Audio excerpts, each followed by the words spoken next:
Of course it isn't. It's using the proper procedures of the Conservative Party when the policy that has come forward does not meet what we promised our voters. The Conservative Party referendum, on which almost all Conservative MPs stood, said specifically that we would leave the customs union. It did not have any small print saying, oh, unless we decide to have a backstop that is a permanent customs union that is harder to leave than leaving the European Union under Article 50. This sounds and looks like a coup. I think a coup is when you use illegitimate procedures to try and overturn somebody who is in office. This is working through the procedures of the Conservative Party. It is therefore entirely constitutional, and dare I say to Newsnight, coup is the wrong word. Well, what has been achieved today is not Brexit, and it divides, well, the law to leave has already been passed. The Withdrawal Act is through, but what we need is a leader who will say to the European Union, it is impossible to divide up the United Kingdom. It is impossible to agree to a situation where we have a perpetual customs union. It is impossible to pay £39 billion of taxpayers' money for a few promises, which was meant to be £39 billion for an implementation of a deal. And it is impossible for us to allow the continuing jurisdiction of the European Court of Justice. That the problem is that the negotiations have given away on all the key points. I don't think that's correct. We'll have to wait and see. Laura, please.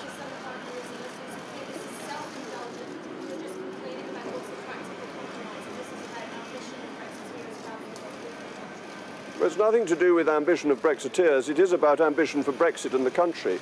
Leaving the European Union is the most fantastic opportunity for the United Kingdom. It means we can have the opportunity of setting lower tariffs, cheaper food, clothing and footwear, helping the least well-off in our society the most.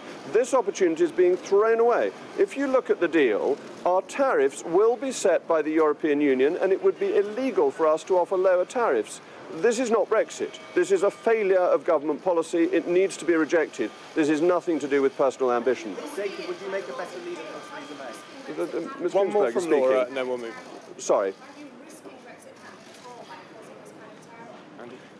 Well, the deal risks Brexit because it's not a proper Brexit, and the Withdrawal Act is in place, and therefore the law is already there for us to leave. But we've got a question from a gentleman from the Times. Would you make a better leader than Theresa May? I'm not offering my name as leader. This is nothing to do with me. This is about not having confidence in the current leader and believing that the deal simply does not work.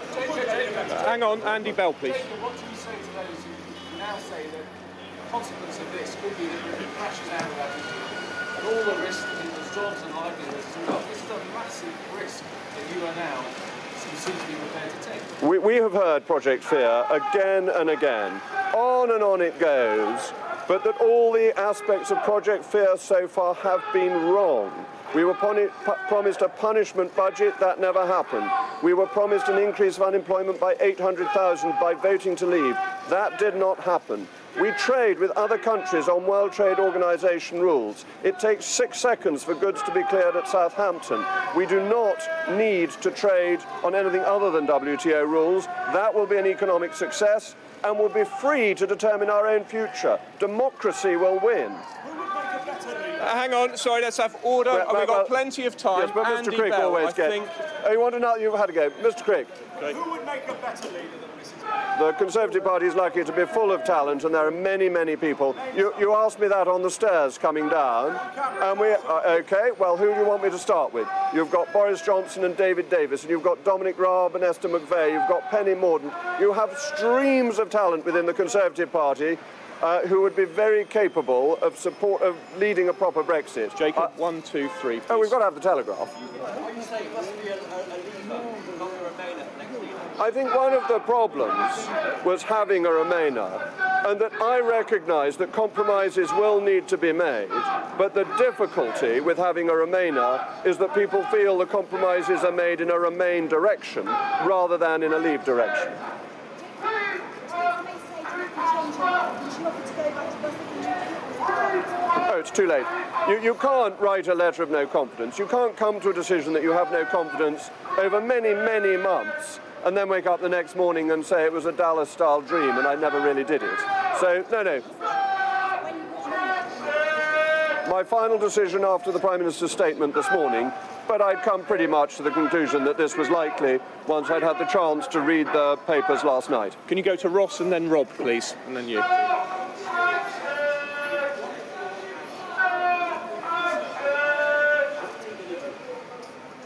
Well, the first thing to do is to go back to Brussels and say, look, the option now is that we leave under the laws that we have already passed without any deal at all. And that therefore we will move straight to World Trade Organization terms. We will be a third country and we will operate on that basis, the basis with which we operate with the rest of the world.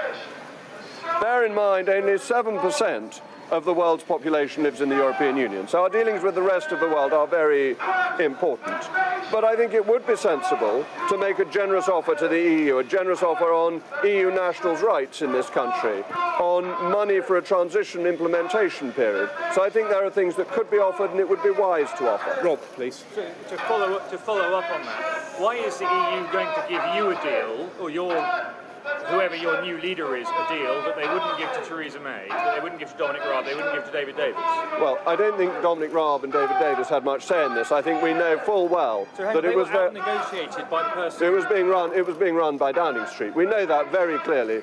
And you will remember the machinery of government written ministerial statement that was put out in July that made it quite clear the negotiations were being run from Downing Street and the Cabinet Office. So they weren't in charge of them. We didn't ask for the right things. And we asked for this customs union backstop. The British government asked to tie us into this ridiculous customs union backstop. If you can, speak up just a little bit. This gentleman, please. It's a sign of a lack of support for your position that 48 letters haven't been sent to Graham Brady by the end of today. Not by the end of today, but yes, if nobody else follows, if you lead people and everybody hides in a cupboard, that would not be a great position to be in. That is obviously true. I think the letters will go in, but I'm not giving a time frame. Gentleman here, please. Yep. I don't think there's much point in a Brexit secretary when it's all being run from Downing Street.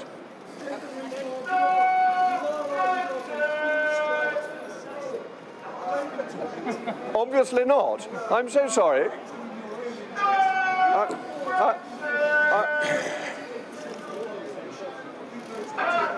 Well,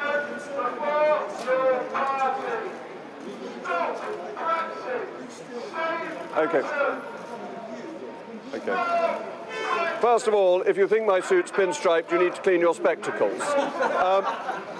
Secondly, we are a democracy. And that's why these splendid people can shout away, because we believe in the right of free protest. And that chap's a great man. He was up at Birmingham and he's everywhere.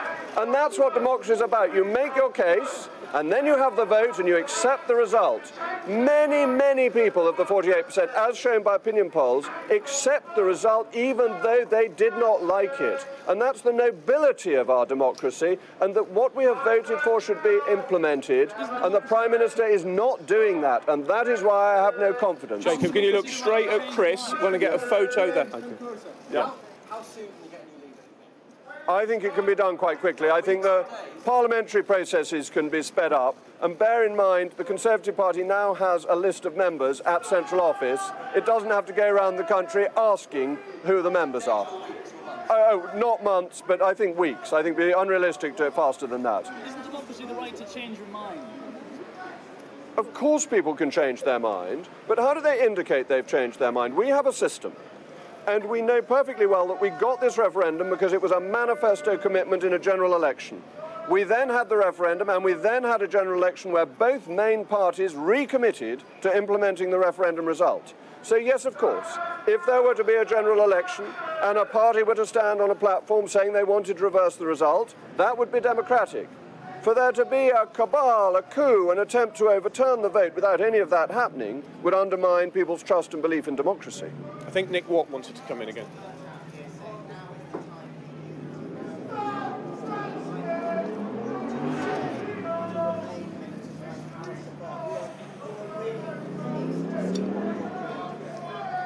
People always call for unity when the policy that they're following is wrong. It's the standard patter of Conservatives when they note that there is failure in the air. Are we done? So, ladies and gentlemen, thank you very much. I think what we'll do is just step forward for a couple of questions. Photos. Well, it would show a very large number. Well, Jacob Rees Mogg there saying that he thinks a leadership challenge to Theresa May is underway and make it very clear that he rejects this deal. Let's get the reaction of the Conservative Minister, Rory Stewart, to what you just said. First thing we need to do is explain calmly that this is a good deal. Right? Nobody's getting a chance to look at the deal. Why is it a good deal? For people like Pat or Hilary Benn, who we just heard, who are worried about access, single market